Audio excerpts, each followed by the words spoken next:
according to coupon rate, right?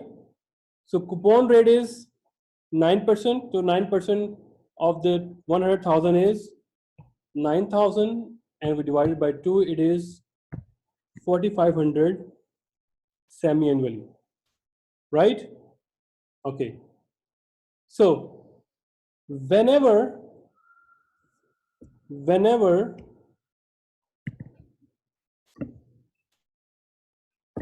company issued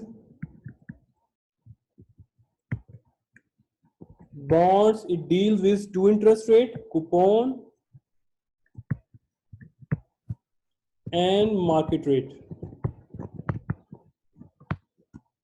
When company issued the bond at par, coupon rate is equal to market rate. So interest payment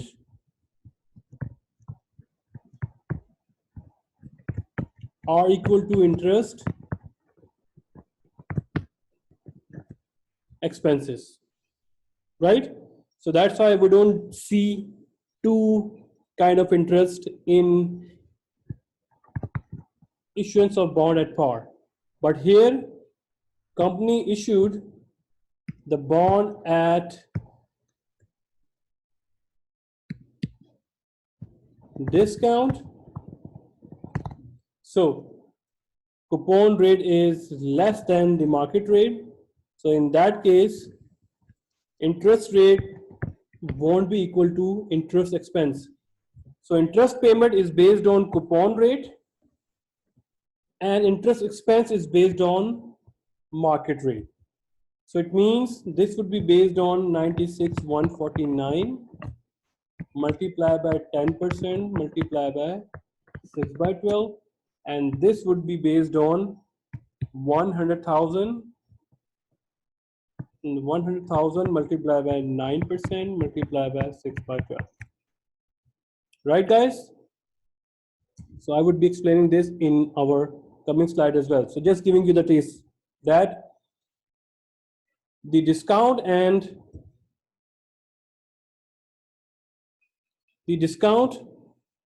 premium case, there are two interest rate. So there are two interest payments. One is called interest expense and one is called interest payment. So payment is according to your contract, which is coupon rate. So you have to pay, it means the physical payment that is going out from your pocket is through the coupon interest rate, but your expense can be different, right? So here we go. So your interest expense is based on the market value of bond value. So here we go. The bond value right now is 96,149. So here we go. So remember, we have just derived one concept, that is whenever coupon rate is less than the market rate,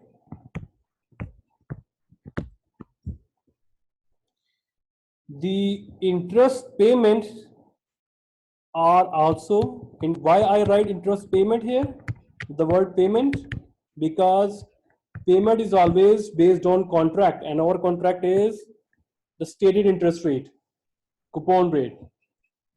So interest expense is also greater than the interest payment, because interest expense is based on the market value and coupon interest payment is based on the face value. So you see here, interest expense is greater than the interest payment, right? So how we are going to account for this one? Here we go. First of all, we make the bond amortization schedule. What does it mean? So let me just make you make all this for you, one or two entries, and then it would be pretty easy for you to do it by yourself. So here we go. So first of all, you write down the payments. So since it's 5 years, 5 year means there is going to be 10 payments. First of all, 0, 1, 2, 3, 4, 5 till 10, right? Because semi-annually or semi-annually, it means there's going to be two payments in 1 year, just like that. So first of all, interest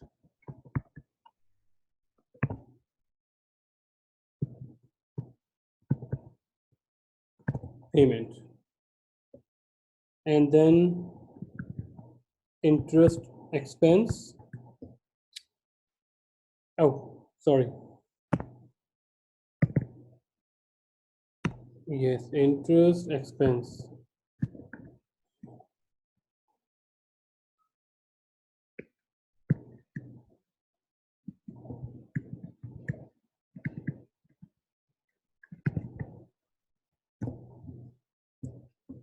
And this is the difference.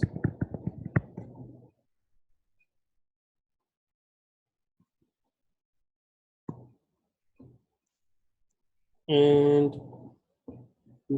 then it would be total discount, and now the value of the bond. Okay, at 0, value of the bond is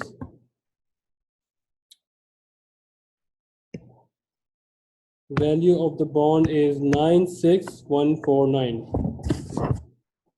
right? So I'm just going to make that 96149, and at 0, our discount total value is 3851. Okay, our first payment. Okay, payment is fixed, right? Because we cannot change the coupon rate. So it means it is 4.5%, right? Semi-annually. So 4.5% of what? On the basis of 100,000. It means 4,500, 9,000 a year, 4,500.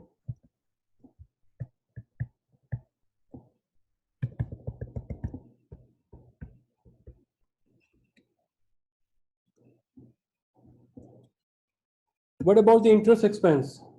10%. 10% divided by 2, which is 5%. So I'm just going to write it down here, 5%. Semi-annually, one payment is 5%.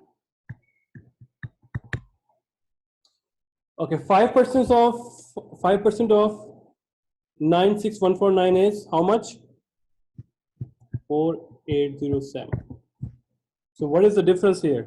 Difference between interest expense and interest payment. Difference is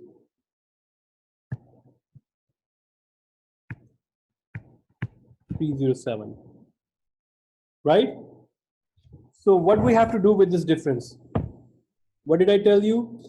That at the end of the maturity value, company has to pay how much?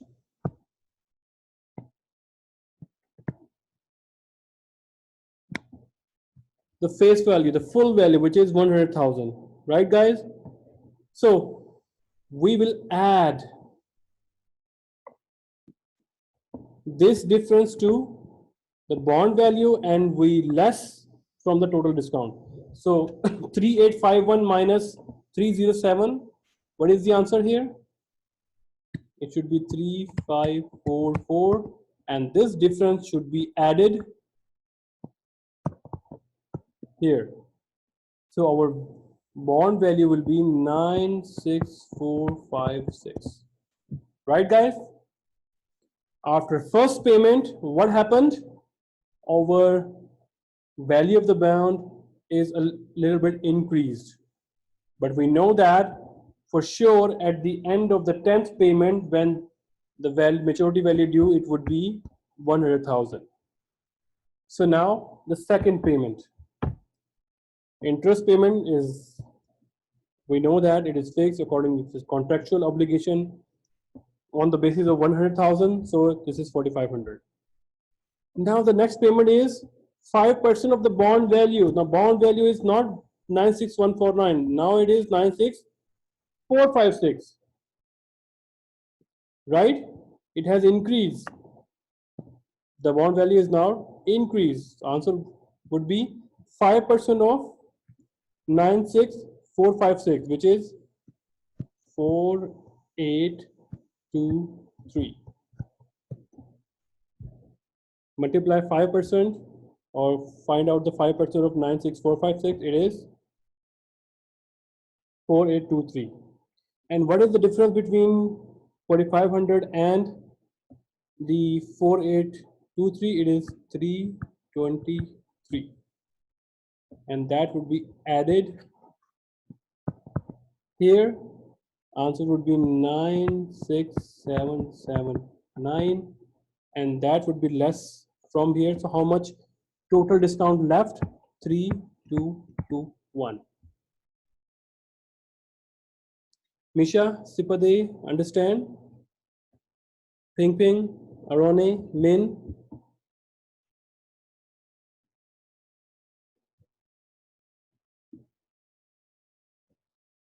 Are you here? Junpyo? Sipade? Yes.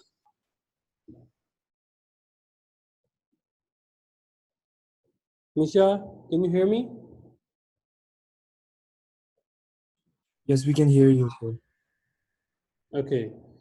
So now get back to our slide, and that is here. So interest payment is fixed, and we know that right now at point 0, at the issuance, the value of the bond is like this and discount is like this. So that discussion that this discount would be 0, and at the end our bond value would be equal to the face value, right? So let's talk about this, how this is calculated. So here, the column B, it is the semi-annual interest payment, and how we calculated that, it is based on the contractual agreement. Payment is based on contractual agreement, and contractual agreement says that we would be giving you 9% coupon on the basis of the face value, which is 100,000. Since it is paid semi-annually, so we divided by 6 by 12 or 4.5%. Answer would be 4,500. The interest expense is based on the value of the bond. So it is calculated as the 5% or 10% divided by 2, which is 5% of the bond value or preceding bond value, right? So where this 4807 came from? This is, this 4807 came from 5% of 96149. And the D column, the discount amortized, it is the difference between the interest payment and interest expense, which is 307. So what we are going to use this discount, we will add in our bond value 307, and we decrease our discount, right? So this is how discount is amortized, or discount is decreased to 0, right? So the last column is always be the balancing figure, right? Because this is also, the rounding figures, so we ignore the rounding figures and we just put it 461 here. Discount is 0, and that's it. So bond carrying value increases from 961492 to 100,000 at the end of the maturity period.